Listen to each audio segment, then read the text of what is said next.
خطائے اجتہادی ہو سکتی ہے، پر خطائے اجتہادی ہو تو تب نا جی کہ ہو گئی اور اسی کا رٹا لگا کے بیٹھ جاؤ، نہیں ہوئی کیوں کہ میں کہہ رہا ہوں اجتہاد ہی نہیں فرمایا۔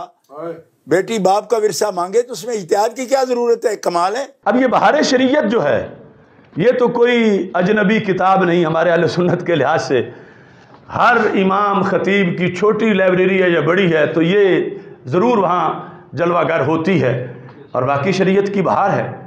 اور مجھے بہت سے ائمہ کے یہ فون آئے اس لحاظ سے، یعنی پیغام آئے کہ ٹھیک ہے آپ کے پاس دلیلیں اور بڑی ہیں لیکن کوئی بہار شریعت سے بھی دلیل دے دو۔ یعنی ہر ایک کا اپنا اپنا ذوق ہوتا ہے، یعنی انہیں یہ ہے کہ جب ہم سے کوئی پوچھے گا تو اپنی لائبریری سے بہار شریعت تو دکھا دیں گے، اگرچہ بخاری سے ہم نہ بھی دکھا سکیں یا کسی اور سے بہار شریعت سے تو دکھا دیں گے۔ تو اس بنیاد پر بھی، اور پھر یہ بھی انہوں نے کہا کہ اب بڑے لوگ اگر بھول جائیں تو بھول جائیں، ہم نے جب نماز کا مسئلہ بہار شریعت سے بتانا ہوتا ہے تو معصومیت کا بھی ہم نے بہار شریعت سے ہی بتانا ہے۔ تو اس بنیاد پر یہ جو مکتبۃ المدینہ کی چھپی ہوئی ہے 3 جلد، اس کے اندر یہ مسئلہ واضح طور پر لکھا ہوا ہے، جس میں 1099 صفحے پر ایک قانون لکھ کے اس کی انہوں نے وضاحت کی، اور وہ قانون ہمارے اصول کی کتابوں میں واضح موجود ہے۔ وہ قانون کیا ہے؟ الاجتہاد لا ينقض بالاجتہاد، کہ ایک اجتہاد دوسرے اجتہاد کو توڑ نہیں دیتا۔ ایک اجتہاد کہا جائے ادھر بھی تو اجتہاد ہے نا، تو یہ قانون ہے کہ ایک اجتہاد کتنی بڑی شخصیت کا ہو دوسرے اجتہاد کو نہیں توڑ سکتا، جبکہ دوسرا جو ہے وہ حق پر ہے۔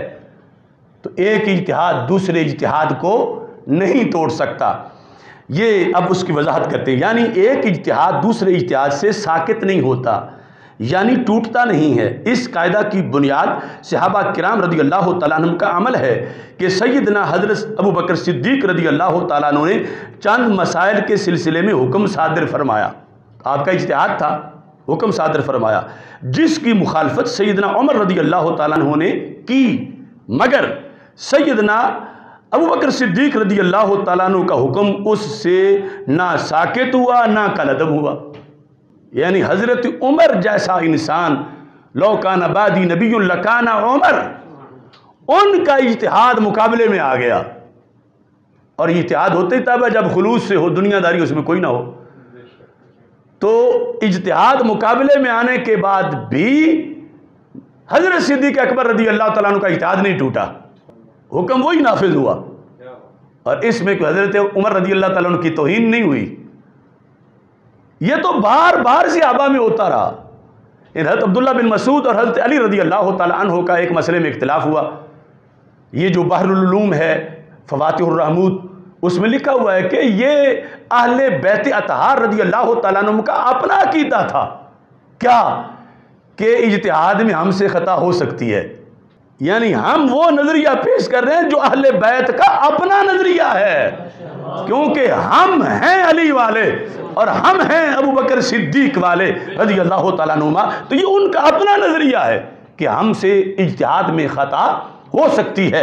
اسی طرح جہاں 2 اجتہاد ہیں، ایک کس کا؟ حضرت صدیق اکبر رضی اللہ تعالیٰ عنہ کا، اور دوسرا کس کا؟ حضرت عمر رضی اللہ تعالیٰ عنہ کا۔ کہتے ہیں اسی طرح آگے مثال دے رہا ہوں 2 اجتہادوں کی، ایک حضرت صدیق اکبر رضی اللہ تعالیٰ عنہ کا اور دوسرا سیدہ فاطمہ رضی اللہ تعالیٰ عنہ کا۔ ایک تو وہ جو طاہر القادری حدیث کے لفظوں میں خیانت کر کے نیا رستہ اس کو سوال بنا کے پیش کر رہا ہے، اور مطلب معصومیت تک لے جانا ہے سیدہ پاک رضی اللہ تعالیٰ عنہا کو، اور اہل سنت کو غیر محسوس طریقے سے رافضی بنانا ہے۔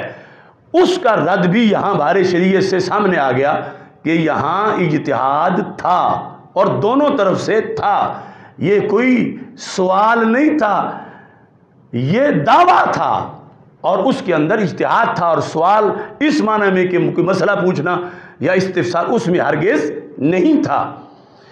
اب یہاں پر کہتے ہیں اسی طرح فدق کے بارے میں، اسی طرح فدق کے بارے میں خلیفہ اول کون ہیں؟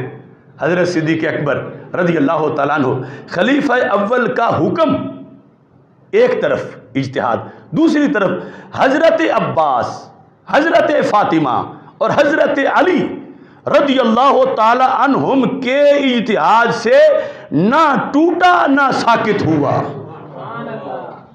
نہ ٹوٹا نہ ساکت ہوا۔ یعنی کیا ہوا کہ رائج وہی ہوا جس طرح حضرت عمر رضی اللہ تعالیٰ عنہ کے معاملے میں رائج وہی حضرت صدیق اکبر رضی اللہ تعالیٰ عنہ کا فیصلہ تھا، یہاں بھی رائج وہی ہوا، چونکہ یہ جو مقابلے میں اجتہاد تھا انہوں نے بھی دستخط کر دیے کہ یہی حق ہے جو صدیق اکبر رضی اللہ تعالیٰ عنہ کہتے ہیں۔ ساری امت مان گئی، جتنی اس وقت امت تھی، صحابہ رضی اللہ تعالیٰ عنہ اور اہل بیت اطہار رضی اللہ تعالیٰ عنہ سب مان گئے، سب نے دستخط کر دیے، سب نے قبول کیا اس فیصلے کو کہ یہ صرف ابو بکر صدیق رضی اللہ تعالیٰ عنہ کا فیصلہ نہیں، یہ قرآنی اور ایمانی فیصلہ ہے جو انہوں نے کیا ہے۔ اب یہاں پر دو اجتہاد مانے گئے، اور دو اجتہادوں میں جو درست اجتہاد ہے وہ حضرت صدیق اکبر رضی اللہ تعالیٰ عنہ کا مانا گیا۔ اور حالانکہ مقابلے میں تین وہ شخصیات ہیں جو بہت بڑی شخصیات ہیں، مگر اجتہاد اجتہاد ہے۔ اس بنیاد پر ان تینوں کے لحاظ سے کہا کہ اگرچہ ان کا بھی اجتہاد تھا، مگر حضرت صدیق اکبر رضی اللہ تعالیٰ عنہ کے اجتہاد کے ہم پلہ نہیں تھا کہ وہ اجتہاد اس اجتہاد کو توڑ سکتا، ان تینوں کا نہ ٹوٹا نہ ساکت ہوا۔ اور امت آج تک، خود مولا علی رضی اللہ تعالیٰ عنہ بھی اپنے عہد خلافت میں اسی پر رہے، یعنی اس کو بہار شریعت میں بھی کلیئر کر دیا گیا ہے۔